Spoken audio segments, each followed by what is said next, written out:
તો બીએલઓ સામે શિસ્ત ભંગના પગલાં લેવા માર્ગદર્શિકા જાહેર કરવામાં આવી છે।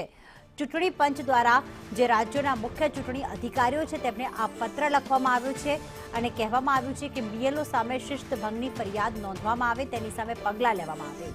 બીએલઓ સામે શિસ્ત ભંગની કાર્યવાહી અંગે કડક સૂચનાઓ પણ આપી દેવામાં આવી છે, જેમાં ખાસ તો ફરજમાં બેદરકારી બદલ એક્શન લેવા માટે સૂચના અપાઈ છે।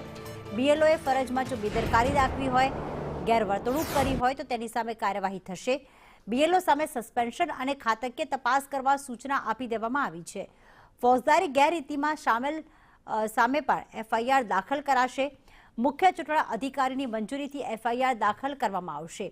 આ ઉપરાંત સત્તા અધિકારીએ 6 મહિનાની અંદર જરૂરી પગલાં લેવા જ પડશે।